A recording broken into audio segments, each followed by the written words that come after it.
안녕하세요. 오늘도 사연 살롱을 찾아주셔서 감사합니다. 저는 50대 초반의 여성이에요. 저와 남편은 같은 고등학교 친구였어요. 남편이 1학년일 때 같은 반이 되면서 친해졌죠. 나중에는 우리 부모님과 남편 어머니도 알고 지낼 만큼 가까워졌어요. 남편의 아버지는 초등학교 때 돌아가셔서 어머니만 계셨어요. 그러다 저는 재수하지 않고 미대에 가게 되었고 남편은 가고 싶었던 의대에 떨어져서 재수를 하게 되었어요. 공부를 잘하는 우등생이었던 남편은 재수한다는 사실을 무척 힘들어했어요. 저는 그런 남편에게 너 공부 잘해서 대학 가면 내가 여자친구 소개시켜 줄게 라고 했고 남편은 재수기간 내내 제 말을 생각하며 힘을 냈다고 하네요. 열심히 공부해서 원하는 의대에 합격했어요. 저는 약속대로 같은 과 친구를 소개시켜줬죠. 하지만 남편은 얼마 안 가 그 친구와 헤어지고 다른 여자친구들을 사귀었다가 헤어지기를 몇 차례 반복하더라고요. 저도 대학 다니면서 2번 정도 남자친구를 사귀었거든요. 그러다가 제가 대학원에 다닐 때 남편이 제게 사귀자고 하더라고요. 남편은 인턴 과정 중이었어요. 솔직히 수연이 너 생각나서 여자들하고 오래 안 갔어. 친구로 지냈어도 사귈 수 있는 거잖아. 우리 정식으로 만나보자. 저는 그 말에 좀 놀랐어요. 남편과는 항상 장난도 심하게 치고 동성 친구처럼 허물이 없는 사이였거든요. 하지만 남편은 진지했고 저도 좋아하는 마음이 있어서 저희는 본격적으로 사귀게 됐어요. 부모님은 제가 남편과 사귀는 걸 좋아했어요. 사업을 하셨던 아빠는 반 농담처럼 우리 수연이하고 정호 결혼하면 내가 병원 차려줘야겠다 라고 하셨죠. 남편 어머니도 저를 많이 예뻐하셨고요. 아줌마는 수연이가 며느리 하면 참 좋겠다 라고 종종 말씀하셨어요. 어른들한테 그런 말을 자꾸 들으니 저희도 결혼을 생각하게 됐죠. 어느새 자연스럽게 결혼 이야기가 오고 가게 됐고 남편이 전문의 시험을 붙고 난 후에 상견례를 갖게 되었죠. 아버님, 어머님, 제가 수연이 책임지고 행복하게 할 겁니다. 저를 믿고 따님을 주셔서 감사합니다. 라며 남편이 씩씩하게 인사했고 아빠는 그래, 둘이서 행복하게 잘 살아야 된다. 우리 사위 병원 개업은 걱정 마라. 내가 최선을 다해서 도와주마. 라며 남편의 등을 토닥이셨어요. 남편 어머니는 제 손을 잡고 우리 정호 병원 일 하는데 어려움 없게 내조 잘해야 된다 라고 하셨고 저도 네 어머니 제가 잘할게요 라는 말들을 주고받았습니다. 집에 와서 엄마는 막상 상견례를 하니 남편 어머니가 마음에 걸린다고 하셨어요.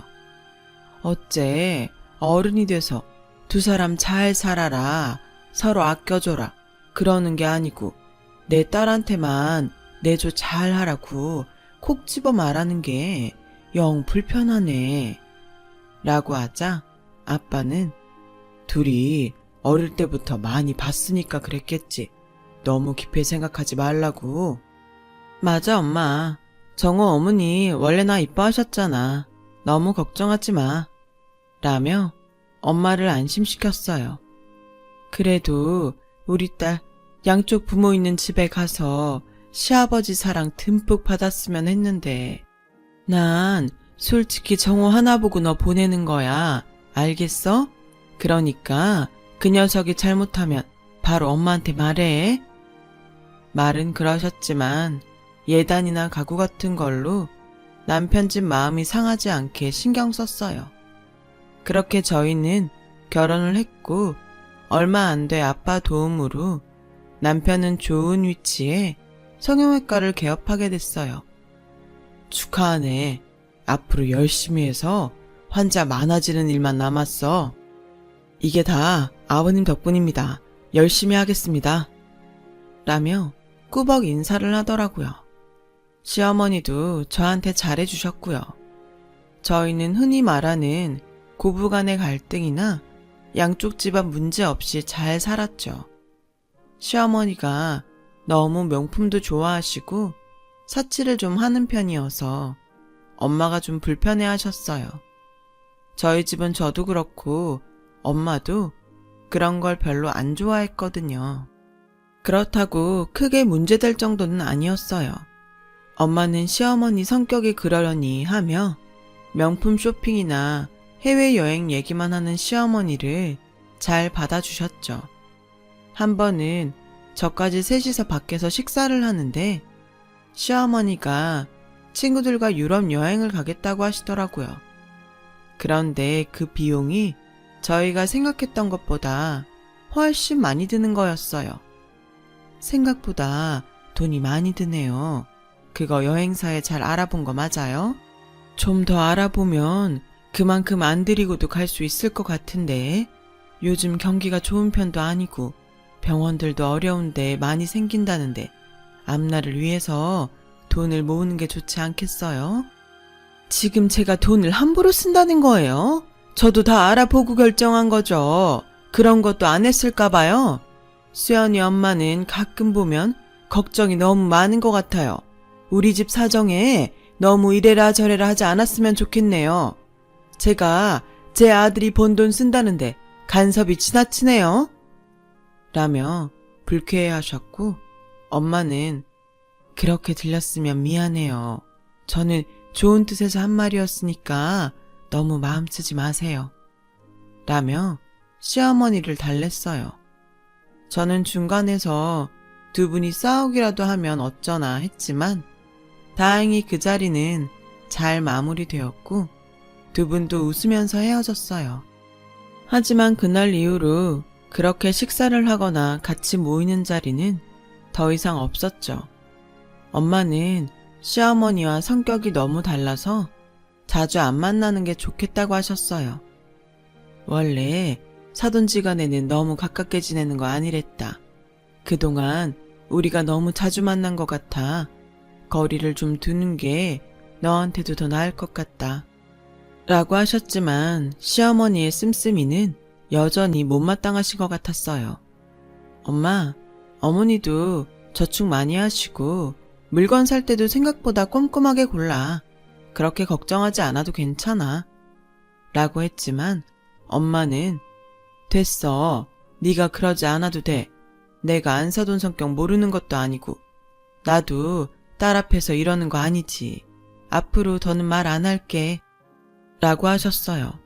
하지만 엄마가 걱정하셨던 대로 성형외과가 너무 많아지면서 남편 병원도 조금 타격이 생겼어요. 거기다가 남편이 어느 환자의 코 수술을 잘못하는 바람에 문제가 생겼죠. 저도 그 일로 걱정하고 있는데 시어머니가 전화를 하셨어요. 수연아, 니네 아버지한테 말씀드려서 어떻게 돈 좀 마련할 수 없겠니? 어머니, 일단 저희가 할 수 있는 선에서 해보려고요. 안 그래도 아빠가 그 사람 병원 차릴 때도 돈 거의 다 대주셨는데 이런 말씀까지 드리기가 좀 죄송해서요. 라고 하자 시어머니는 답답하다는 듯 너는 네 아빠한테 얘기하는 게 뭐가 죄송스러워? 가족이잖아, 가족. 이럴 때 돕고 사는 게 가족 아니니? 니네 집은 꼭 서로 남남처럼 이상하더라. 돈 쓰는 것 같고도 엄청 깍쟁이처럼 계산하고. 그래, 알았다. 못 들은 걸로 해라.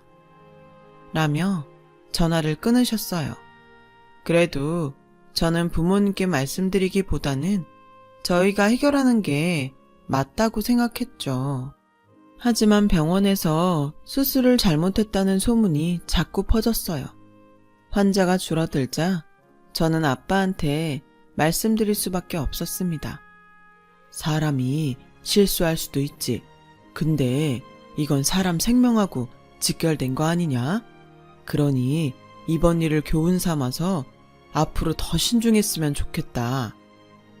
네, 아버님, 명심하겠습니다. 남편은 아빠에게 머리를 숙이며 죄송하다고 했어요. 병원 문제는 아빠 도움으로 수습을 했고 남편은 동네를 옮겨서 다시 개원했죠. 그리고 친정의 도움이 필요 없을 만큼 잘 되기 시작했어요. 저는 그 무렵 임신을 하게 됐어요. 입덧이 심해서 자주 친정에 가서 쉬곤 했어요. 임신 4개월이 지나도 나아지지 않아서 고생이 많았죠.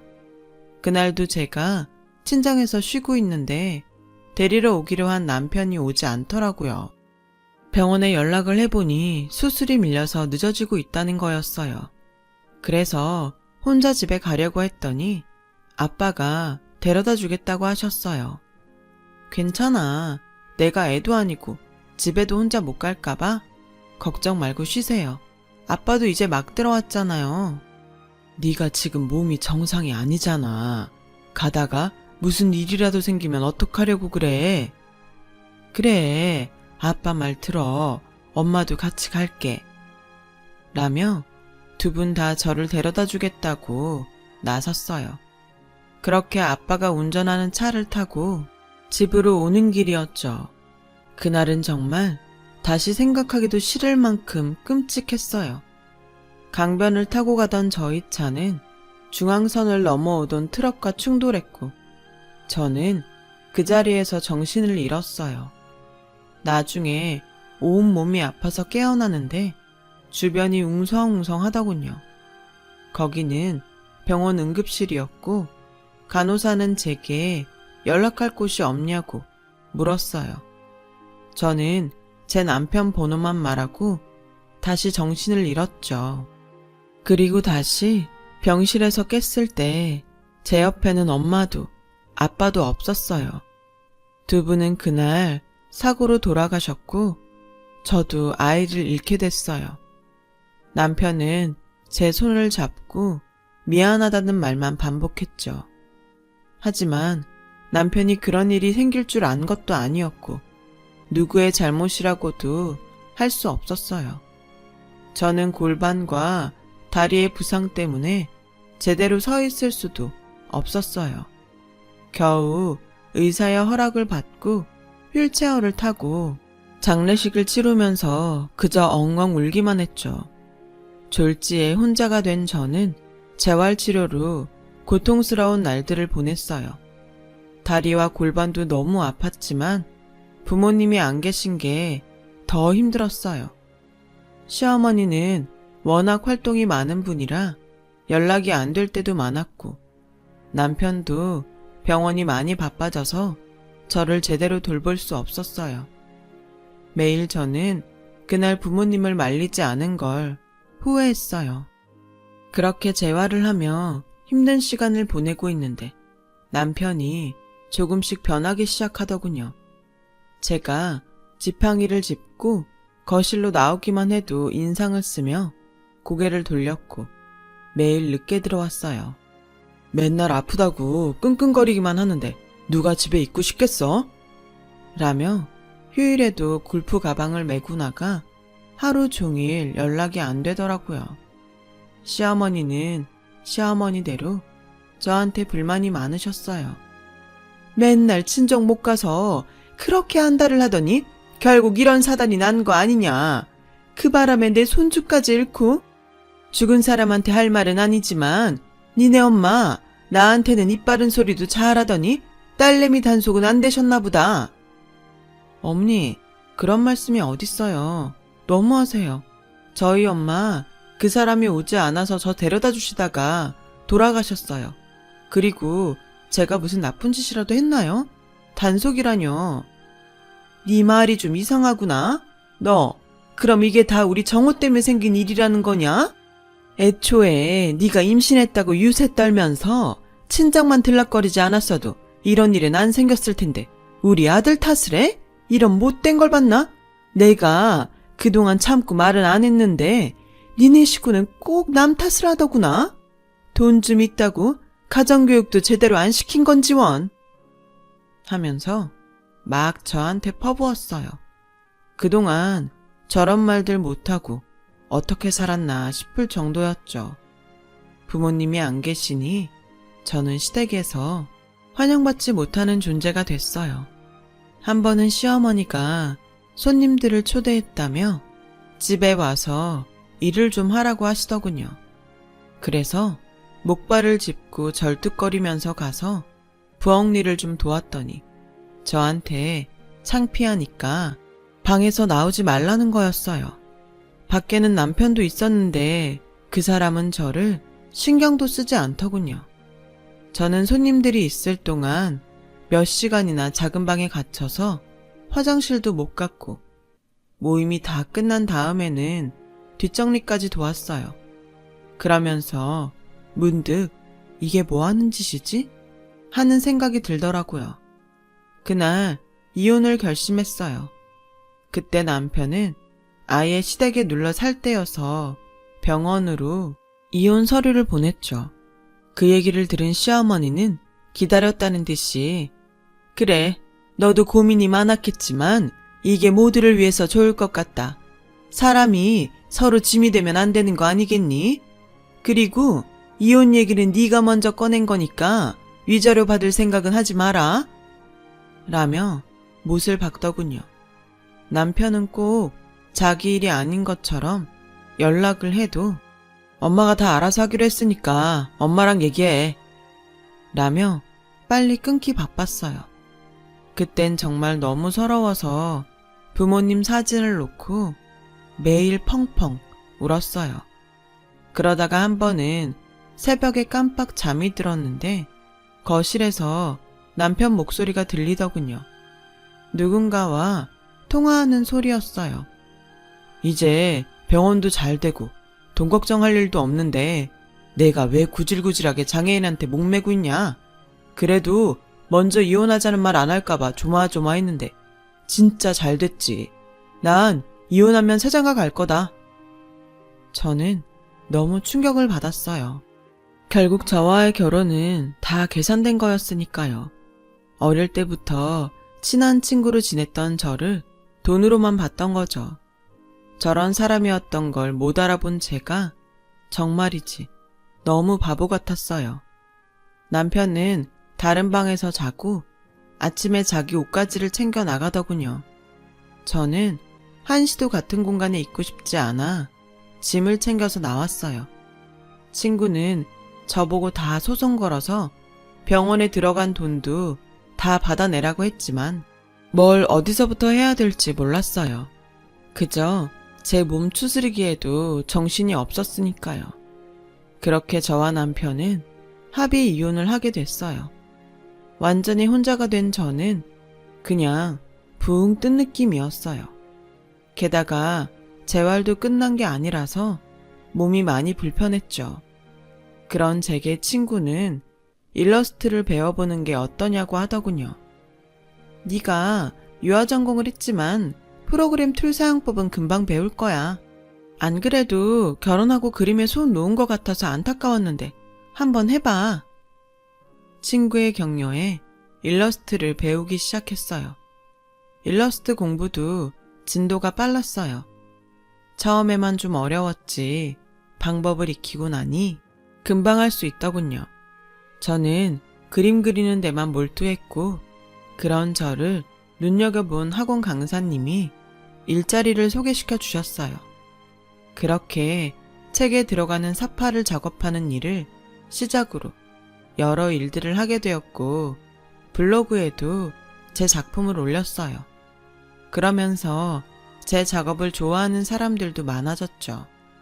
그런데 몇 년이 지났는데 아빠 회사 이사님이 변호사와 함께 저를 찾아오셨어요. 이게 사장님 돌아가시기 전에 따로 작성해 놓으셨던 유언장입니다. 따님 적정 나이가 되면 회사를 물려주겠다는 내용이에요.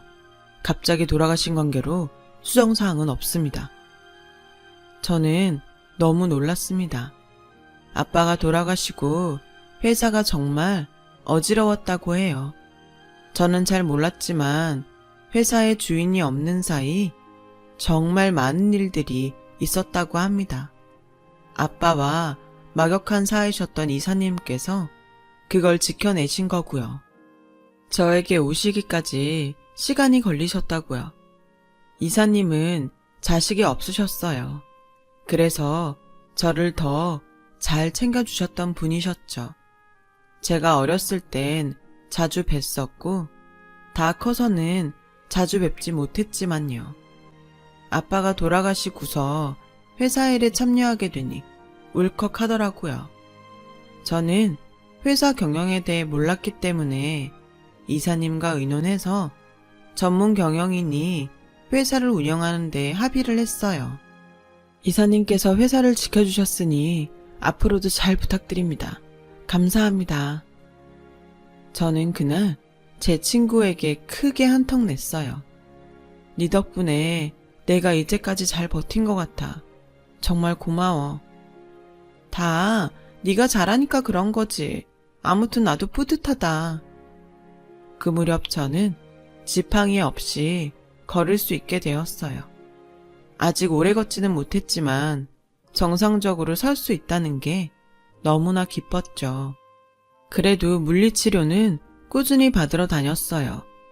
그렇게 일러스트 작업을 하면서 병원과 집만 오가며 사는데 회사에서 제게 사회 홍보이사 자리를 주겠다고 제안을 했어요. 그치만 저는 경영에 대해 아무것도 몰라요. 할 줄 아는 것도 없는데 무턱대고 회사 일에 관여하는 거 아빠도 원치 않으실 거예요. 그랬더니 제가 일러스트레이터로 자리를 잡고 이미 실력도 검증이 되었으니 회사 홍보를 도왔으면 좋겠다더군요. 그림과 디자인으로 사회에서 홍보하는 데 힘쓰면 된다고 하셨어요. 많이 망설였지만 이사님이 거의 강요하다시피 해서 저를 사회이사로 만드셨죠. 그냥 앉아서 돈만 받을 수 없다는 생각이 들더라고요. 제품과 이미지가 맞는 일러스트들을 고안해 계속 올렸어요. 다행히 그런 작업들이 일반 사원들에게도 반응이 좋았어요. 얼마 안 가서 회사 창립일이 되었어요. 이사님은 제가 인사말을 하면 좋겠다더군요. 항상 아빠와 회사에 감사한 마음으로 살았기 때문에 저는 그러겠다고 했어요. 그리고 회사 창립일날 오랜만에 옷도 차려입고 집을 나서는데 하필 남편이 찾아왔어요. 수연아, 잘 지냈어? 우리 정말 오랜만이다. 그렇지. 어디 가서 잠깐 얘기 좀 하면 좋겠는데 집에 들어가도 돼?